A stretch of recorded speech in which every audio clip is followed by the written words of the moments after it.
Hey everybody, it's Taki117 here, back with Taki's Space Program.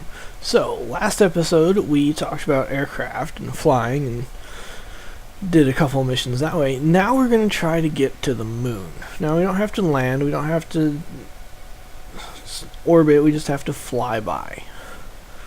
So, beautiful morning here at the Kerbal Space Center, and I've already set up my rocket for direct lunar insertion.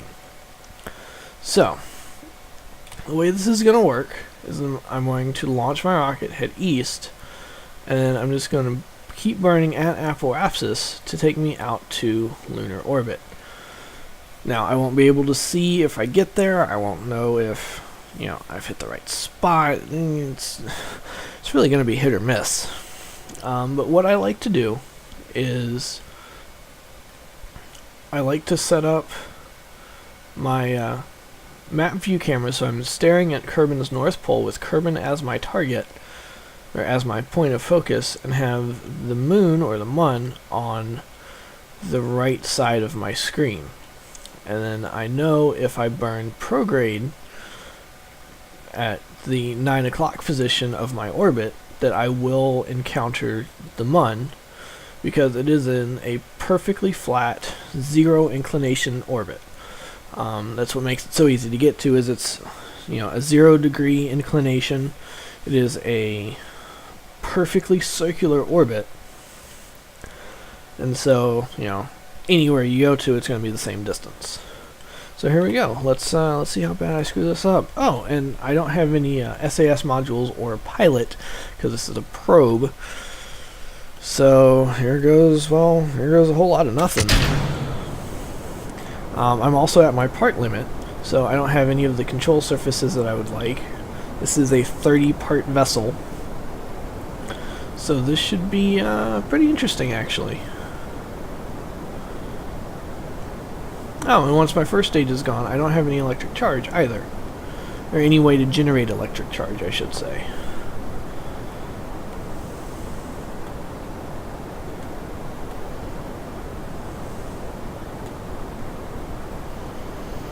So here we go. We are turning east, just like we always do. Now, normally, and for a well-designed rocket such as this, I can take my hands off of the controls and it will turn over very gradually on its own.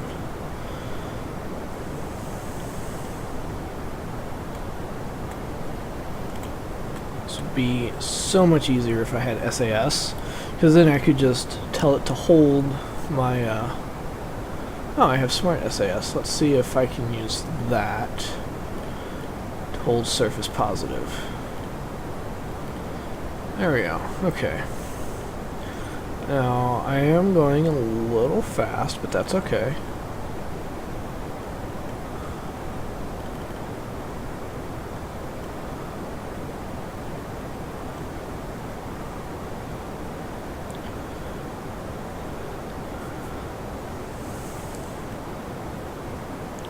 I'm going to put myself into an 80 kilometer orbit to start with before going, to the moon.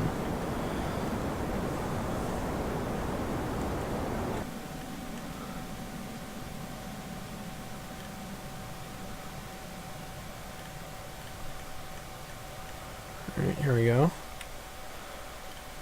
Now, of course, I don't have any sort of... I can't place a maneuver, I can't perform very much of anything, really. But I am most worried about my electric charge.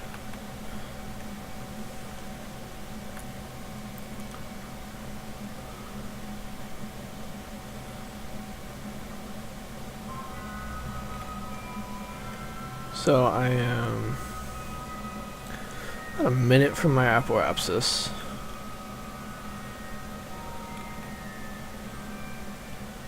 I'm going to wait till about 15 seconds prior.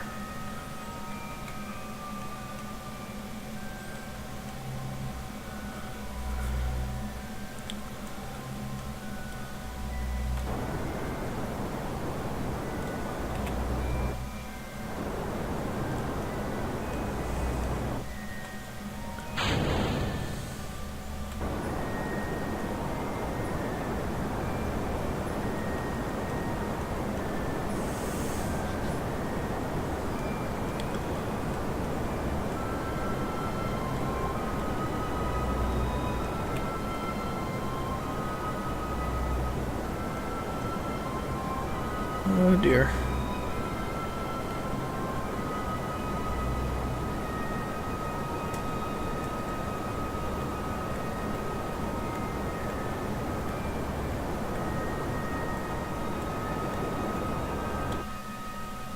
There we go. Okay. So far, so good. Now, like I said, now that I'm in orbit, I'm going to put the moon on the right side over here. And then I'm going to burn when I'm right about there. Now, another way to do this, let's see if I can... There we go. Expose my my craft here. It's a very simple probe. That's actually really cool. I'm glad they fixed the fairings. See, tons of batteries, so I should have plenty of electric charge. But to do this from flight mode is you want to be sure you're pointing prograde. But you want to start your burn shortly after the moon comes over the horizon. Hopefully I can show you what I mean. I am in a stable orbit, so I'm not going to crash or anything. It's not circular by any means.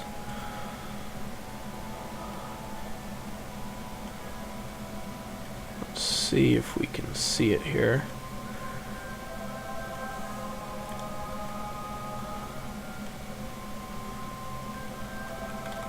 There we go. So just over the horizon, I'm going to execute my burn. Now, like I said, I have no idea if this is going to even be close to where I want to be. I'm actually going to set that right about there.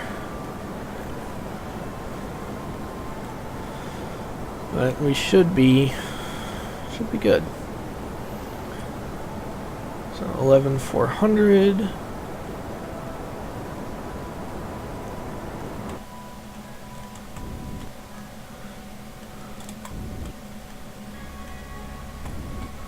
Now I'm a little beyond the orbit of the moon, but that's okay, because the moon's sphere of influence is fairly large. That's another reason it's good. Go ahead and turn off my stability system there. That engine glow. Now this only has an effective range of 500 kilometers. And these...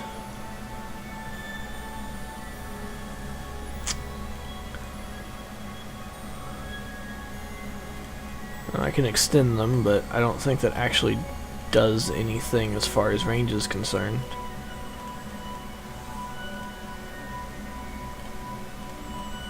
I mean, it looks kind of cool though, right? So, this satellite is loosely based off of the Russian Sputnik spacecraft. It's the first artificial satellite to orbit the Earth. And the name of this part is actually the Staputnik, which is kind of a play on that.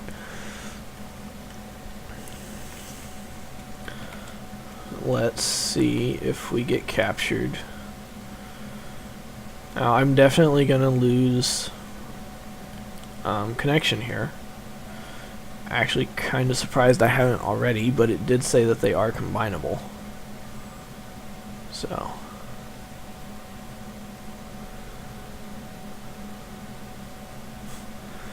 oh, hey, look. I'm connected to Nye Island.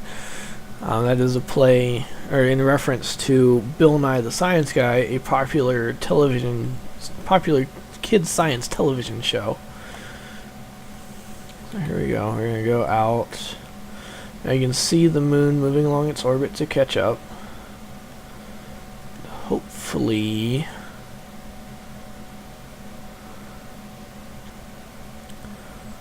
if it doesn't catch me on the way out. Oh, there we go. Haha, I was captured by the moon. And somehow, magically, I still have electric charge left. Again, I'm not going to worry about trying to save the spacecraft.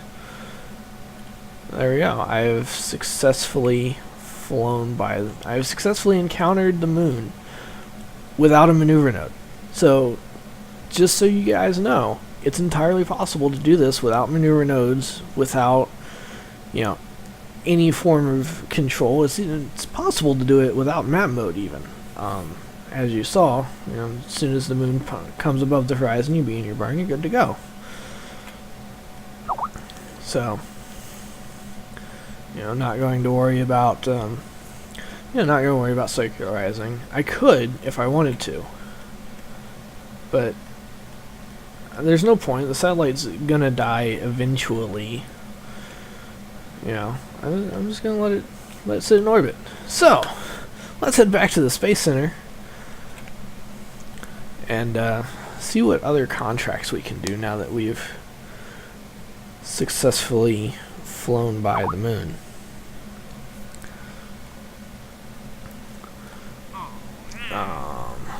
Can explore Kerbin. Oh, here we go. This is Rendezvous 2 vessels. That sounds fun. I can test things. I don't really want to.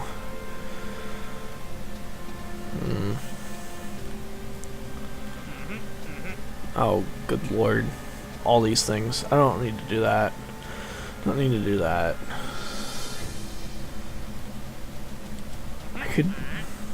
I'll do that one just because.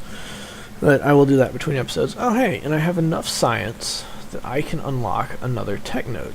And I am going to unlock...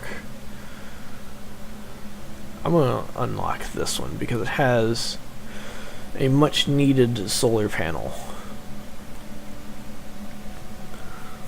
And a battery. I mean, it's got batteries and another probe core. Seeing what all I have here. This gives me maneuvers and translation. So I'm going to upgrade my tracking station. And I'm also going to upgrade my mission control so that I can add maneuvers. And then I'm going to make 2 vessels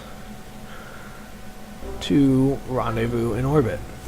And what I'm really going to do is I'm going to make 1 vessel and launch it twice. So I need, let's see if I have, nope, I do not have a docking port. Is it, oh, it's under utility. I can never find the parachutes when I need them, really. Same with the stack decouplers. 1.2 changed where some of the parts are and added some new categories. So I'm still learning where things are. Let's see, put one of those there. Just so I have a little bit of return juice. Fuel for a return. This has to go into orbit.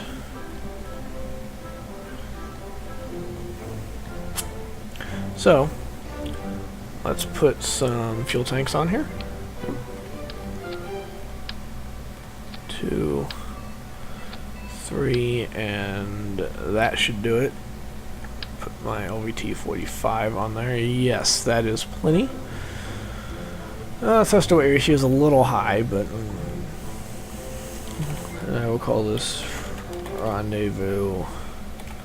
Oops, caps lock was on. Rendezvous 1.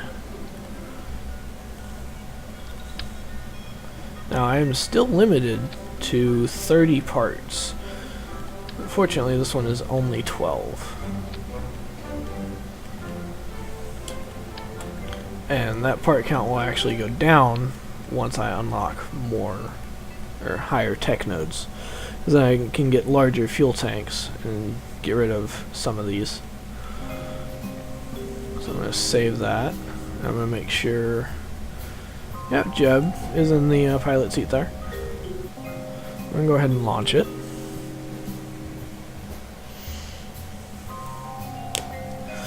So, Rendezvous is the meeting of two spacecraft in orbit. Okay, cool. All I have to do is rendezvous two vessels within visual range and kill the relative velocity to achieve this goal. So that's going to be interesting. Going to go ahead and launch this. Probably should have put more batteries on there.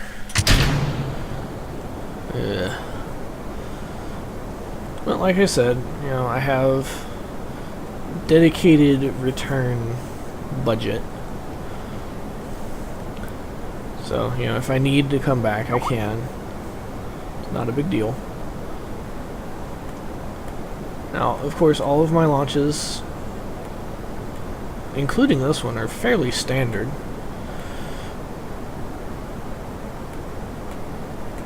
I mean, there's not a whole lot to launching a rocket. Let's see. Oh, my satellite is still in the sphere of influence of the moon.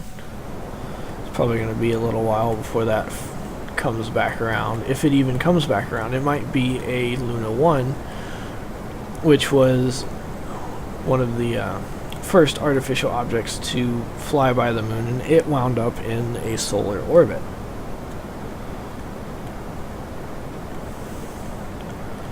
Why does this never show what I want it to?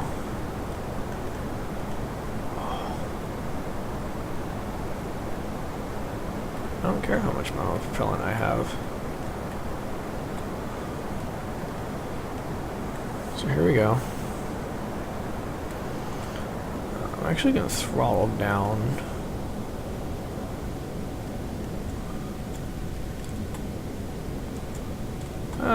Half throttle works.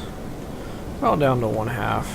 And all this does is extend my burn time, so I'm not just burning, fighting gravity and air pressure and all this other stuff.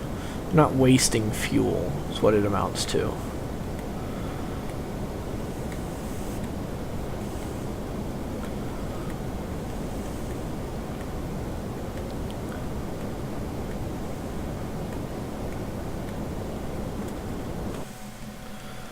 So this is in a 90-kilometer orbit. It's a little higher than I would like. Ooh. Let's see if I can get it circular. There we go. 92, 87. Yeah, close enough.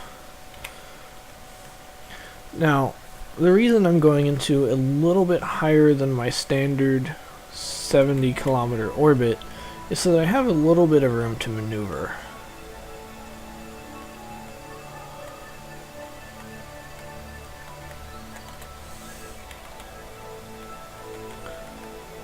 Now, the reason I want some room to maneuver is so that my second craft can drop, you know, can go above or below as it needs to rendezvous with this one.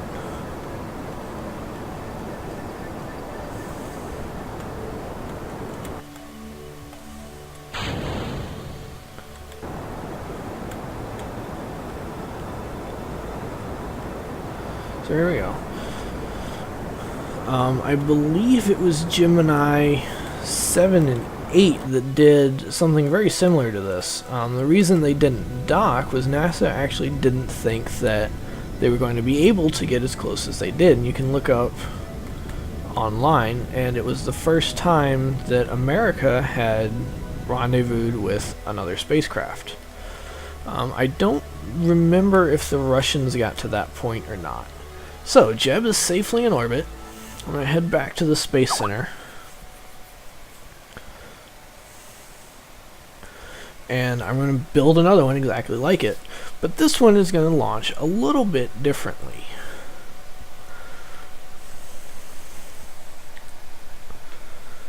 So, and this one I actually want Valentina to be in the pilot seat, which she is.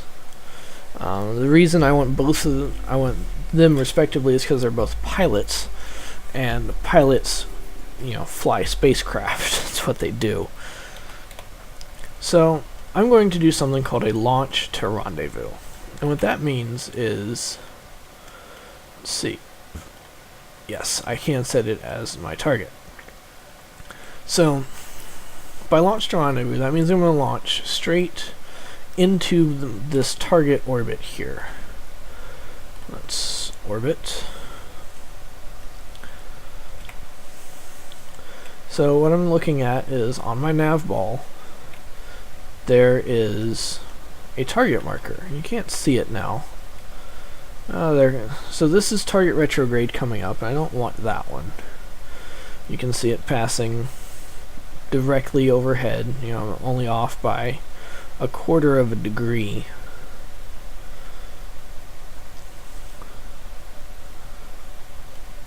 The one I want is actually that one, and I've missed my window there. That's okay.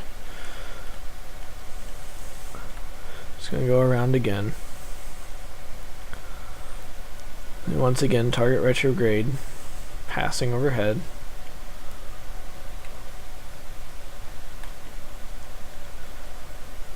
And I'm watching for target prograde. There. Now, when it gets about there, I'm going to launch. And the reason I'm launching is because I'm going east. Now, you're probably thinking, why don't you just point towards the target and burn that way? Well, that's not how space works. If you point towards your target and you're not in the correct position, you're going to be off. Your orbit is actually going to bring you down below the target. And Gemini, I want to say Gemini 4 found this out. I could be wrong. I probably am wrong. You can look it up online. Fact check me. Please do. The stories I'm telling you happened. The mission numbers are probably wrong. But what Gemini, I'm going to say Gemini 4, what Gemini 4 did was they went and we're going to rendezvous with a spent booster. I believe it was one of the Mercury Atlas boosters, but I could be wrong. And he pointed at it, and he pointed straight at it and fired his engines, and actually started going, down and away from it. And he was like, why is this happening? And eventually he got to, he got a low fuel indicator and had to abort the mission. So here we go. As you can see, my prograde marker is now right on my target, or pretty close. I keep going down here.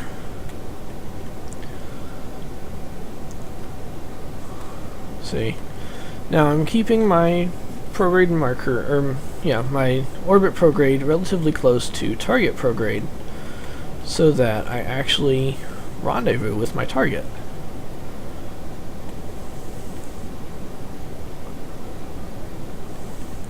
And here is my first intercept. And I'm actually going to cut my engine there. Add a maneuver. Now, I'm looking specifically at my purple indicator. Not my blue one, or not my orange one. I'm looking at my purple one. Have to do this fairly quickly. Now the reason I'm looking at my purple one is because that is the second rendezvous. 6.5 kilometers. Ooh, that's not gonna work. I'm quickly approaching Apoapsis. Oh crap.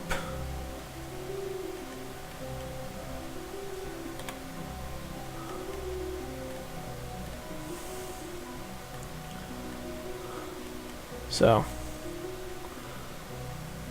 I'm going to get into a circular orbit and go from there.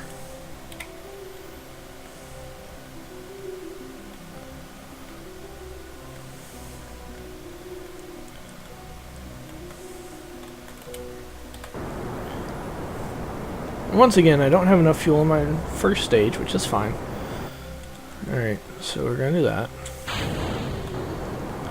Let's throttle up.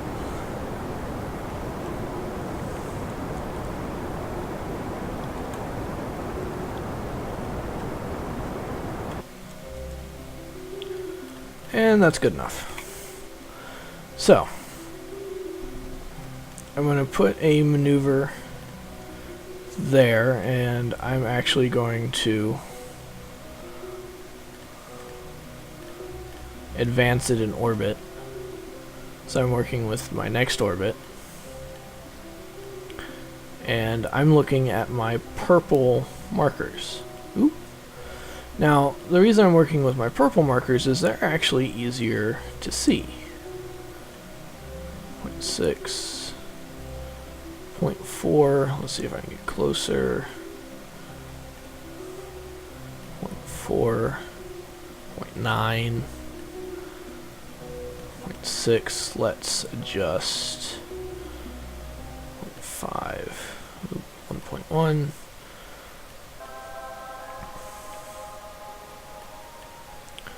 0.4, 2. Alright, looks like 0.4 is about as close as I'm going to get.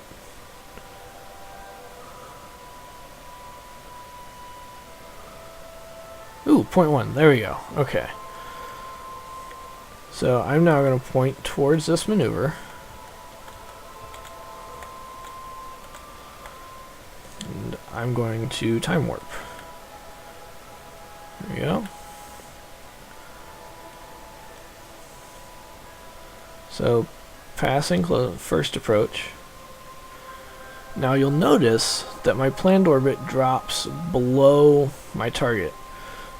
So that's because when you're in a tighter orbit, you move faster relative to your target. It's very similar to like a skater pulling their arms in. You know, if you notice figure skaters, when they pull their arms in, they spin faster. When, you know, they have their arms out, they spin slower. Same concept applies. You know, as you're closer towards the center of gravity of the planet, you move faster around said planet. Alright, let's see how close I can get here. If I can get within 100 meters, that would be absolutely fantastic.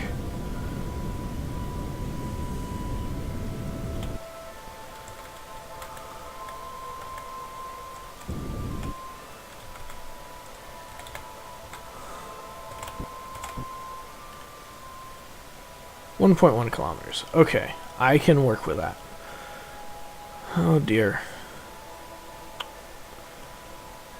Oh dearie dear. Hopefully this doesn't screw me up too much. Let's point prograde and see if I can...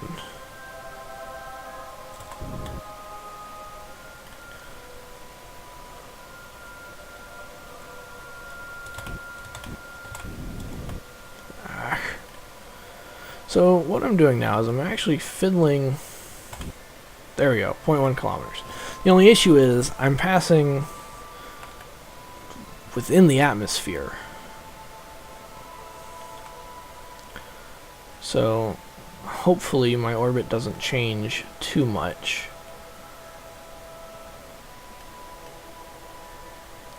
It is fairly high in the atmosphere.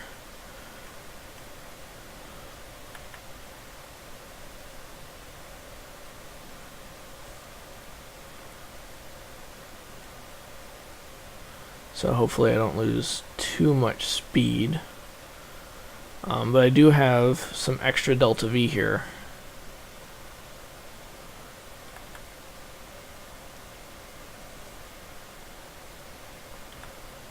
Come on. Unfortunately, I can only do a 4 times time warp while in the atmosphere, so this is going to be an agonizing process trying to rendezvous these two spacecraft.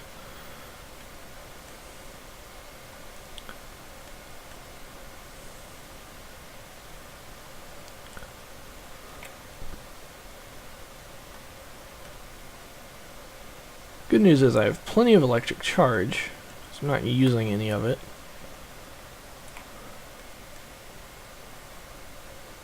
Come on.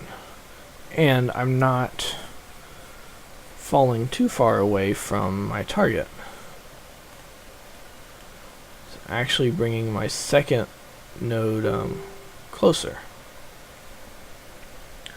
So here we go. Reaching periapsis. You can see my craft is in fact catching up to my target.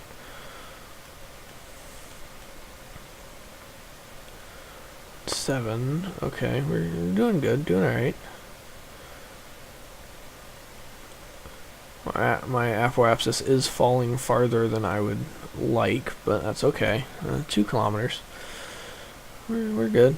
2.1. 11 kilometers for my second intercept. So this actually has worked out better than I thought it would. Not only am I catching up, but my orbit is actually beginning to match. Fairly close.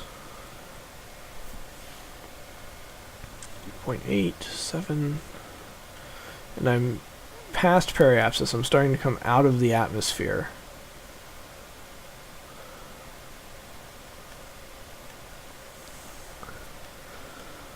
Now, the goal when making your close approach is you want to be less than 2.5 kilometers. If you are more than 2.5 kilometers, that's fine. It's just going to take a little bit more to get where you need to be.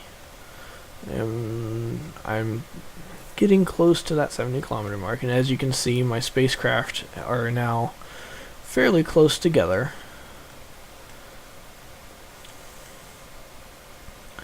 So, looks like I've stopped losing altitude as quickly, which is good. And there's my satellite.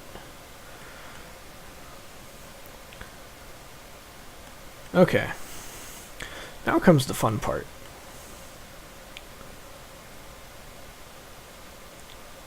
.64, 65. Come on.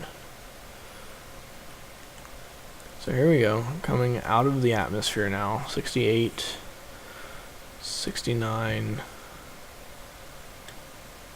70 kilometers. Okay, we are out of the atmosphere. And I am... Now, my nav ball has switched to target mode.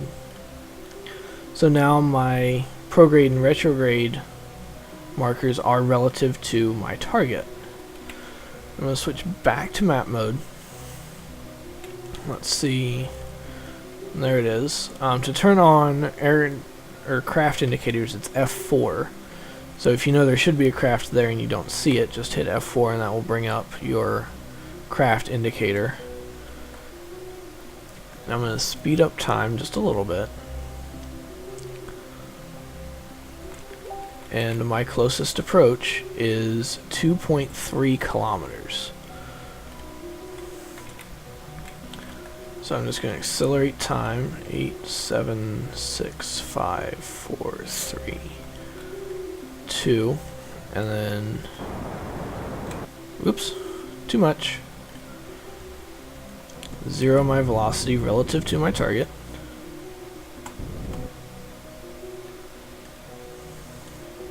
Just like that.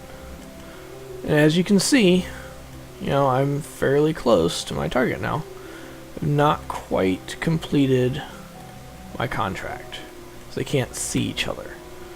So now I'm going to point towards my target, and 6 meters a second should do it. Now, Rendezvous is not a fast process by any means.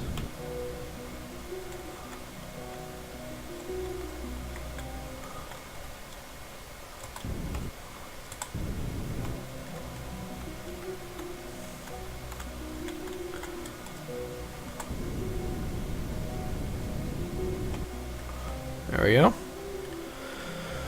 So I've gotten my separation down to 100 meters. Once again, I'm going to speed up time.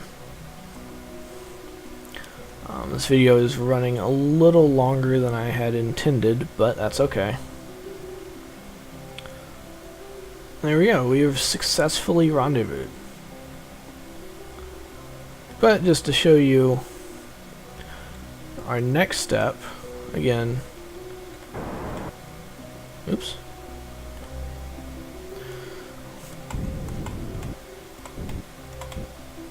There we go. And point towards my target again. Now you'll notice I'm pointing off center, not quite at my target. And what that's doing is when I burn in that particular direction, I'm pulling my velocity vector so that it is in fact on the target. Woo! Alright, here we go.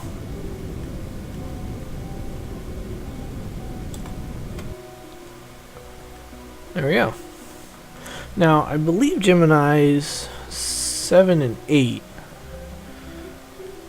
might have been 6 and 8, spent most of their orbit about 6 inches from each other. Like, they were very close. There we go. So now I'm going to deorbit these guys. I'm going to test the stack decoupler splash down. But that's for next episode. So until next time, I'm Taki117, and remember, it's only rocket science.